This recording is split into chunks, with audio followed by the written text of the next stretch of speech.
1.6 application of linear equations. So we're going to solve a bunch of application problems in this lesson.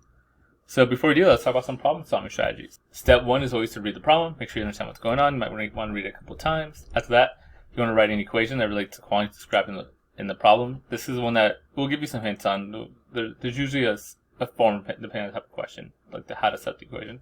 Then you solve the equation, and finally you look back and you check your solution. Make sure it makes sense in the context of what we're doing here, and that the units match. So let's start with the first one here. Determine the dimensions of a television screen. Modern TV screens typically have a 16:9 aspect ratio. This means that the length of a rectangular screen is 69 times the width. That's the key part right there. If the perimeter of the screen of a Samsung model having this ratio is 150 inches, find the length and width. So I should add draw a picture. That should be added to like step 1. Read the problem plus draw a picture. It helps. So let's see. We need the perimeter. So the equation for perimeter, which all know, is 2 length plus 2 width. It's my fancy L right there. Probably not the best L I could draw. I could draw a better L. There we go. My perimeter is 2 length, 2 width. And when we know that this means that the length of the rectangle is 16/9 times the width. So the length, now it doesn't really matter which one L and W is here. We'll say one is L and W, length and width. The length of the rectangular screen is 60 times the width. So the width one right here is smaller. In general, you want to make the smaller one your X. Or at least the one they're basing off of, but most of the time it's going to be the smaller one. My general hint is you want to make the smaller one X. So my width here is going to be X. And then it says the length is 16/9 times the width. So my length here is 16/9 times the width, which is X. So my width is X, so 16/9 times X. So there's my little picture there. Here's my formula, and now I know what L is, 16/9x, and I know what the width is, X. And I know my whole perimeter equals 150 inches. So we're going to substitute all that in. So I get 2 times 16/9x plus 2 times x. Now all we have to do is solve this. So 150 is 2 over 1. So I get 32/9x plus 2 over x. Now I have fractions, so if I'm going to solve this by hand, let's use common denominator. So let's combine these fractions here. We'll apply this by 9/9. Then I get 18x over 9x. So I'm going to get 150. 18x plus 32. So it's 40/50 x over 9. So just to show you, if I want to add fractions, I get something like this. And then the way you get rid of this fraction here is you multiply by the reciprocal. So multiply both sides by 9/50.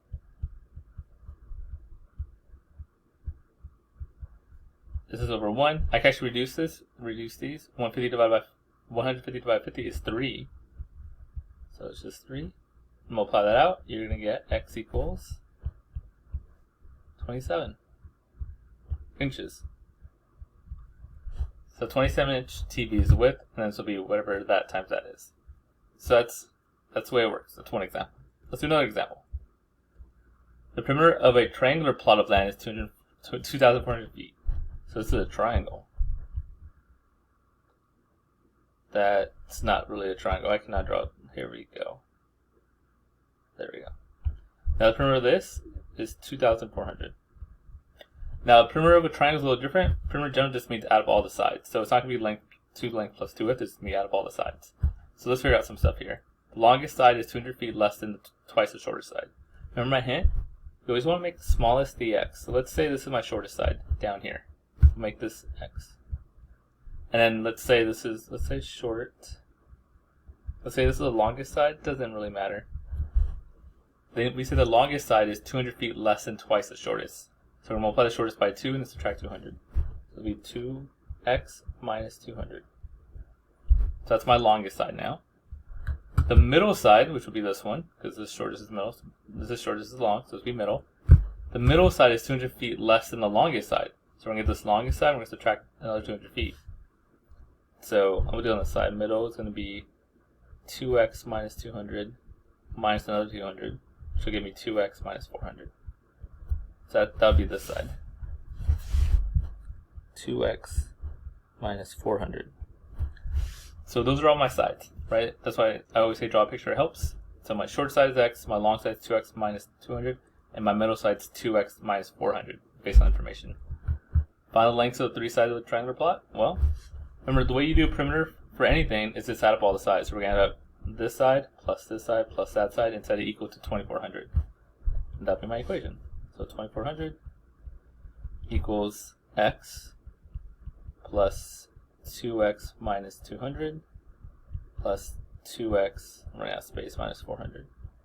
The parentheses don't mean anything. I just put them so you can see where I got each value from. So x came from here, that came from there. And now we just got to solve it. So let's add up like terms here.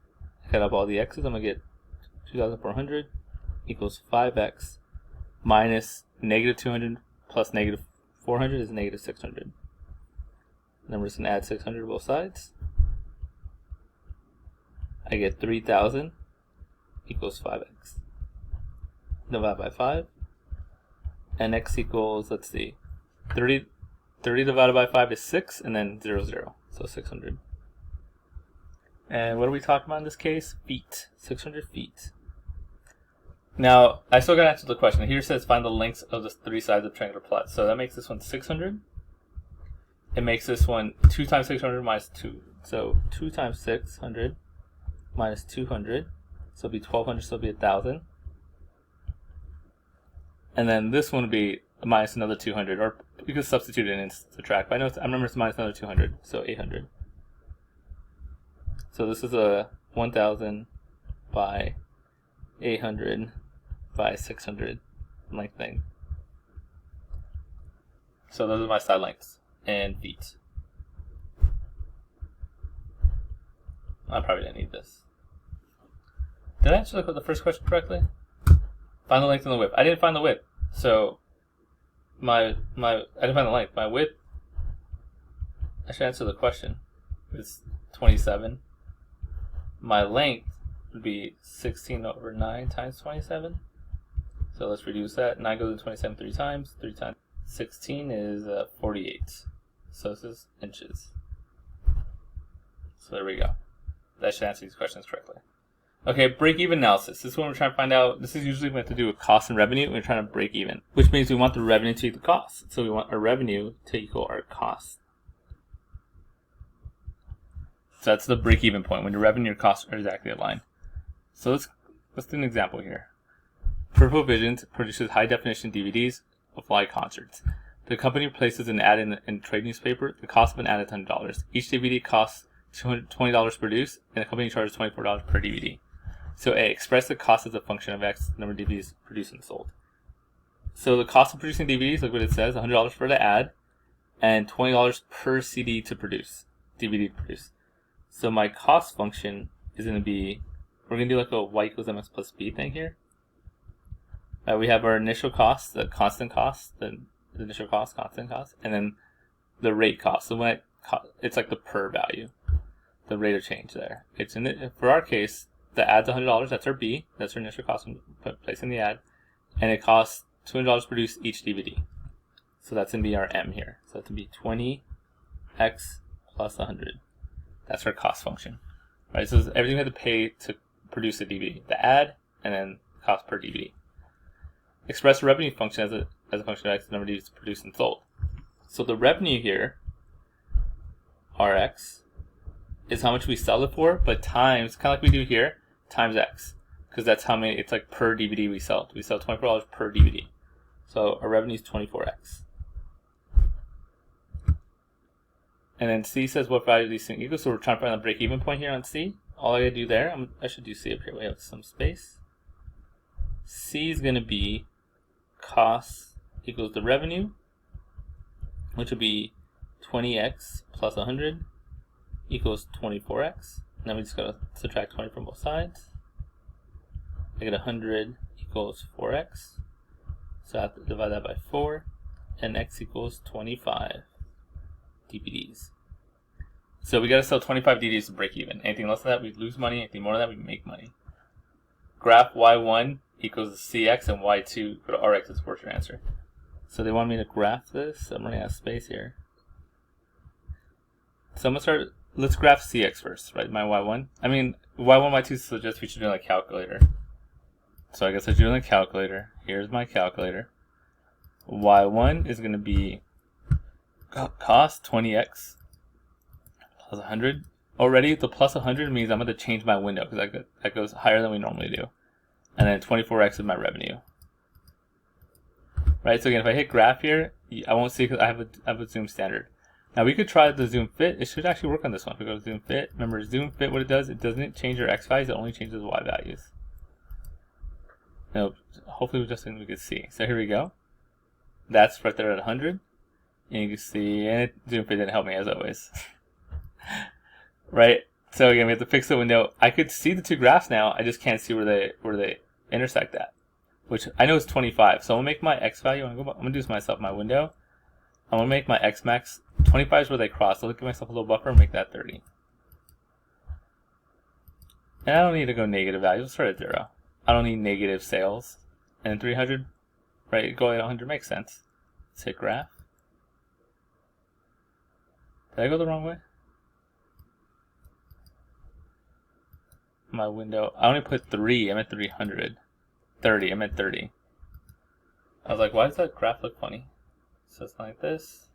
And oh, I still can't see the intersection. I gotta go higher actually. So let me move my window again. I gotta make my Y higher. So you can see in real time how I'm messing up. Let's go 400. In sales. It's like this. Hopefully I can see it now. Nope, still not enough. Man.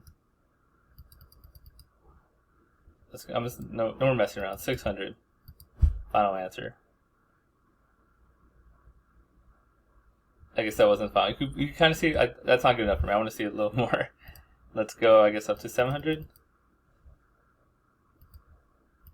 And just give myself a little bit more buffer. I'm going to make this 40 so I can see my graph a little bit better. So hopefully now I can see it all on the same graph. And it could kind of see it right there. That's where 25 would be. So support transfer graphically, I guess, like this, and right here at 25. And we should find the intersection. Let's go second calculate just to verify. Intersect. Right? That's first graph, second graph curve. And it's 25 and 600. 25 and 600. So that's when we break even. When we spend $600 to make 25 dBs, we're breaking even. Use a table to support your answer. Well, to go to a table, you just go second table. I have to go all the way down to 25 to see where I break even. So when I go to 25, your Y1 and your Y2 should be equal. And you can see that right here. At 25, they're both 600. Right?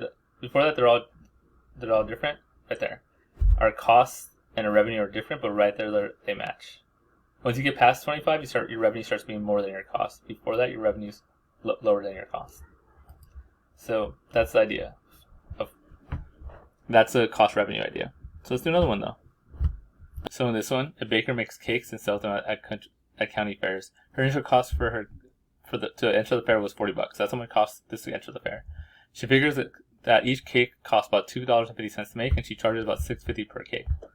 The extra bit of cakes sold. Soon there's no cakes sold, so she sells out. So she must have some good cakes. So we're gonna follow these steps here that they asked us to follow, just like in the homework.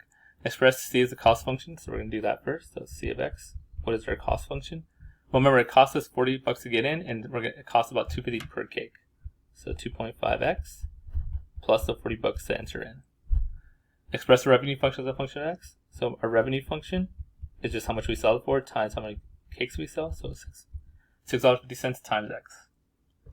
Determine analytically which value we're trying to find the break-even point. So we're going to set our cost equal to our revenue. So we're going to get 2.5x plus 40 equals 6.5x. And then we just solve it. Subtract 2.5x from both sides. I get 40 equals 4x, so divide by 4.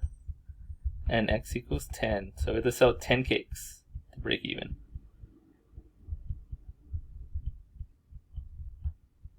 So we need to sell 10 cakes to break even. I mean, if she sells out, it should be okay. Then once this graph, he's on the same graphs and interpret the graphs. I'm going to do it by hand now. It's going to take a little less time. So 2.5 plus 40. We're just doing a sketch. So that's my cost. And then we're going to do 6.50x, and then plus 0 because we have no y-intercept, so we start down here. And it goes something like this. And right there should be 10. Right, so we're going to interpret this graph.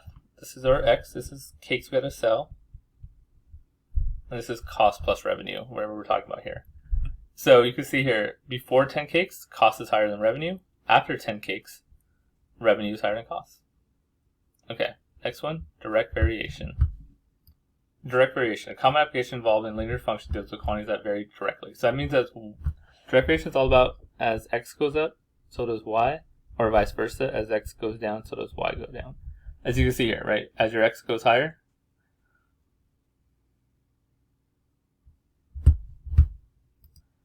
now the key with this equation, y equals kx, is our direct variation equation. The key here is our k. That's our constant variation. So let's just know, like, by which factor are we varying this thing. So let's do our first example here, and we'll talk about how you solve these. If a force of 15 pounds stretches a spring 8 inches, how much will a force of 35 pounds stretch the string? So we're going to use the y equals kx formula. Now it doesn't really matter which one's k and which one's x, or which one's y and which one's k. We'll say pounds is y and inches is x. Now when we do a direct variation problem, generally what the first thing I do is you want to find your k. So sub in values, given values, to find k. 2, you want to rewrite the equation with k in. And then 3, use a new equation to solve the question. So let's talk about that. So here, they tell us if a force of 15 pounds stretches a spring 8 inches, how much will a force of 35 pounds stretch a string? So this is the givens, this part right here. 15 pounds and 8 inches go together. So I'm going to use those values to find my k. So again, I labeled 15 y and inches x. So 15 equals k times 8. Let's find our k, our constant variation. So we're going to divide by 8. So 15 over 8 is our constant variation. Now, we rewrite it with the k inside, so I get y equals 15 over 8 x. Alright, so there's my new equation. And then what do you want me to solve? How much will a force of 35 pounds stretch the spring? So 35 pounds, my pounds was my y. So I'm going to substitute this in for my y. Then we're just going to solve for x. So we have this equation. Remember the way we solve a fraction is we multiply by the reciprocal. So we'll multiply both sides by 8 over 15. Or this is over 1. We can help ourselves out by reducing this. 5 divides both of them. So I divide that by 5. I get 3 and 7. And 8 times 7 is 56. 56 over 3 equals x. And that is in inches. So it's going to stretch the string 56 over 3 inches, which is about like 18-ish. So think about that. So let's do another one. The pressure exerted by a certain liquid at a given point is directly proportional to the depth of that point beneath the surface of the liquid. Now before I move on, the key piece of information was just given there, directly proportional. That's when we know we're doing a direct variation. So our equation would be y equals kx. Now what we have to do is figure out what we want to label y and what we want to label x. So let's keep on reading on. If the pressure exerted at 30 feet is 13 pounds per square inch, what is the pressure exerted at 70 feet? So again, if the pressure exerted at 30 feet is 13 pounds, so these are my two variables. So I have pressure exerted is one variable, let's make that x, doesn't really matter, and 13 pounds per square inch is my y. So we're going to have feet bx and pounds per square inch is my y. Now remember, step 1 is find your k. So we're going to substitute our values in to find our k. So y is 13, k and x is 30. Again, it does not matter which you make y and x. You're going to get the same answer at the end no matter what. So solve for k, divide by 30. I get 13 over 30 equals k. So then we want to rewrite the equation. Our direct variation equation is this. Like that. Now that we have our equation, all we have to do is solve what they asked us to solve. Which in this case is, what is the pressure exerted at 70 feet? Now remember, pressure exerted at 70 feet, or specifically feet, is our x. right here, right? Price exerted at 30 feet is our x. So we're going to substitute this in for x and solve. So we get y equals 13 over 30 times 70 feet. Remember, we can make that over 1 to make it a little easier. The zeros cancel out. And all I have is 13 times 7 over 3. There's nothing to reduce, so 7 times 10 is 30, plus 51 is 51 over 3 pounds per square inch.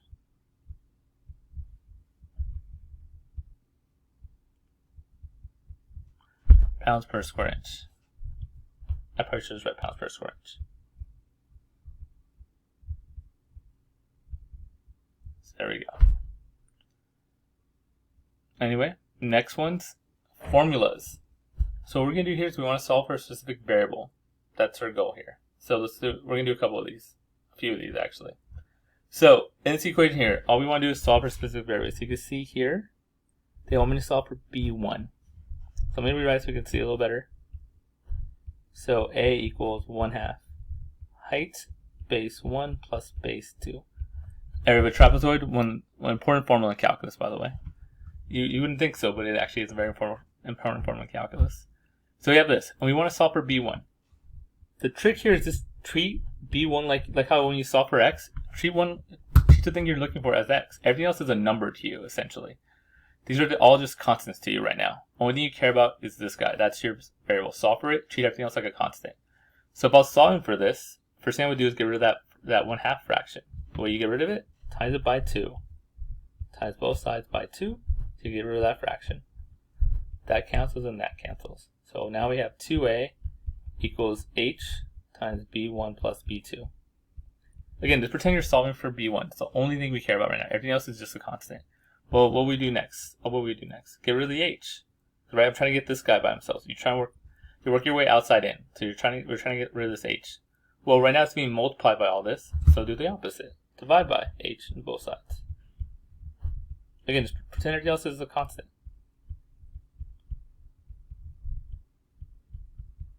And now I have this, right? So those canceled. I'm left with b1 plus b2 on the side. I just want to solve for b1. So how do you get rid of this? Well, it's being added, so do the opposite. Subtract from both sides. And you can be left with this. 2a over h minus b2 equals b1. And that's all I wanted. All we wanted to do was solve for b1. So we just had to get rid of everything else, right? Work your way outside in. So get rid of that 1/2 times everything by 2, which I did here. Once you have that, you gotta get rid of this h because it's on the outside. So divide by it because it's being multiplied. And then once you get to here, just get rid of the b2.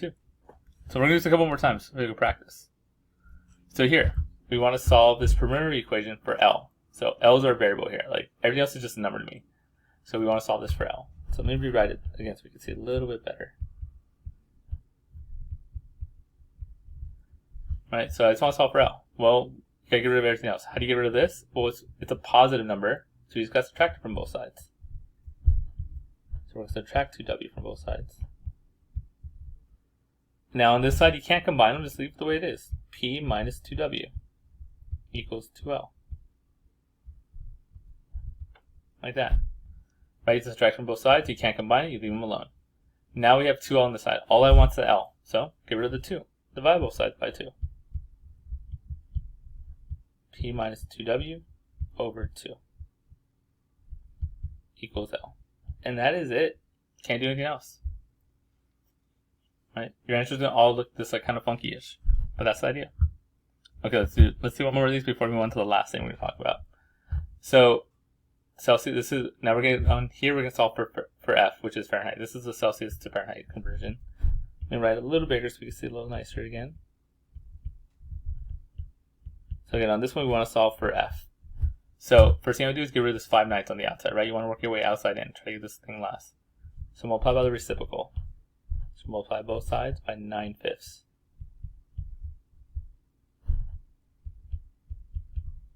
So over here they reduce, and I get 9c over 5 equals F minus 32. Or you could say 9/5 times c. I just combined it. So we have this. Now all we gotta get rid of is 32. Well, it's being subtracted. Let's do the opposite. Let's add it to both sides. So I get 9c over 5 plus 32 equals F. So that's how you solve for variables in an equation. You just try to get that variable by itself, pretend everything else is a number, and just go on from there. Okay, the last thing we're going to talk about, how to use similar triangles. So we're going to use similar triangles to solve equations. So let's do our first one. A grain bin in the shape of an inverted cone has a height of 11 feet and a radius of 3.5. So here we go. It's another famous, popular thing in calculus. They love their inverted cones. So keep in mind the height is 11 feet and the radius is 3.5 feet. If the grain in the bin is a height of 7 feet, so they're saying, like, see this grain right here? Like the actual grain in the bin? This is 7 feet tall. Calculate the volume of the grain. So we want to find the volume of this guy. So a couple things going on here. First, volume of a cone. So the volume of anything is always area of the base times height.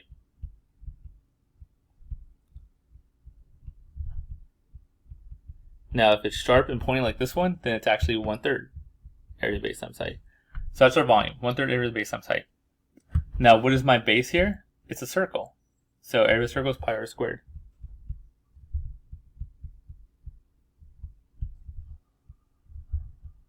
So that is our formula to find the volume of a grain. So again, I'm trying to find the volume of this guy, not the whole thing.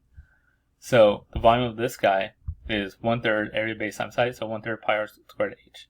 Now I have one of these variables. I have two variables here. We have r and we have h. Pi is constant, 3.14159. And anyway, right? So I have two variables, r and h. I actually have one of them. I have the height. It's 7. So I could substitute that in already. I'm good. What I don't have is my r. So we got to find r. And the way we find r is with similar triangles. So what's going on here is this. There's a triangle for the big cone. That triangle for the big cone looks like this. This is 3.5, and this is 11, the height. It's not the slanted. I know that the slanted looks like it, but remember the height is from top to bottom, so it's actually the height right there. And then what we have is another cone on the inside. That green you can't see. Let's do blue. Of the smaller one. Of just the grain. I should make it yellow then. Grain. Right? And the height here is 7. But I don't know what this is. That's the radius. I don't know what that is. Now these two are similar triangles because they're both right angles. And they both share the same angle, which is the one down here. So it makes them AA similar triangles. Now the way you solve similar triangles is pretty easy. You just do corresponding parts. So you go, okay, like this is a small triangle. Let's say small and big. I'm going to do the small r over the thing it corresponds with on the big triangle. It's supposed to be a b for big. So it'll be r over 3.5. And then the small side, we're going to do this, the length here, 7, over the thing that corresponds with on the big triangle, 11. And those are similar triangles. So now how do we solve it? We just cross multiply. Multiply this by this. So I'm going to get 11r equals 7 times 3.5. Then we divide by 11, and I get decimals, so I'm going to use a calculator for this real quick. As you can see here, I get 2.23 if I round to nearest hundredth. So that's my radius. I guess I also left it in that decimal, but I'm fine. That's not the question. The question is to find the volume, and I needed to find radius to find the volume. So I just have to substitute it in there. 1/3 pi times 2.23 squared times the height, which I know is 7. So all that I'm going to substitute in my calculator.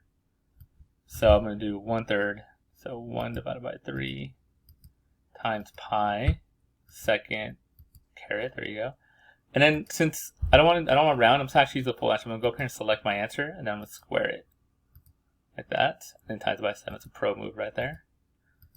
And I get that. So my volume is approximately 36.36 feet cubed.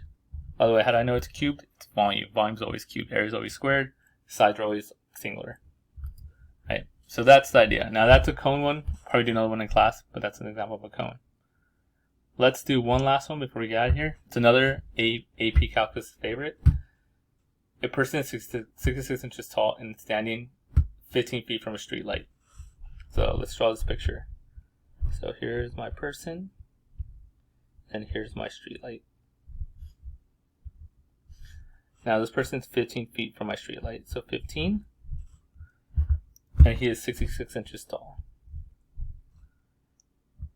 If a person casts a shadow that is 84 inches long, so this shadow, we have a shadow right here, that's 84 inches long. You'll see why I slide in a second. How tall is the street light? So you want to know how tall this is. The reason I side is because I realize that the person's in inches, the shadow's in inches, he's how tall is, sorry, he's 15 feet, that's not in inches. I gotta convert that to inches, because everything else is inches. So feet to inches, they have to all be the same units. It's 15 times 12, which is 180 inches. So this is actually 180 inches. Right? These all have to be the same units, but the goal here is, that's my phone, that if you notice there's similar triangles again. We have another similar triangle. We have this small inner triangle, and then we have this bigger outer triangle. So we're going to use similar triangles again. So let's do first the small inner triangle. It's my small triangle. So this is 66 and 84. Then we have the big triangle. So that's all of this. Now the side here is x. The lower side is these two put together. So 180 plus 84, so that's 264. That's my big triangle. And we're going to do the same thing we did last time. We're just going to do small over big. We're going to set those two things up. So 66 will be over x. And 84 will be over 264. Then we're going to cross multiply. We're going to get 84x equals 66 times 264. In this application problem, so you do get to use a calculator on all application problems, because in real world problems you can get real world answers, which means they're going to be ugly. So we're just going to do this real quick. 66 times 264. Divide that by 84. And we get x equals 207.429 inches. So that's how tall the street lamp is. Now if we want that in feet, we could divide that by 12. We could just say it's about 17 feet. Feet tall. You would think it would be like a nice number for regulation purposes, but who knows. So that's how tall a street lamp is. Street lamp is that tall. So there we go. That's the lesson.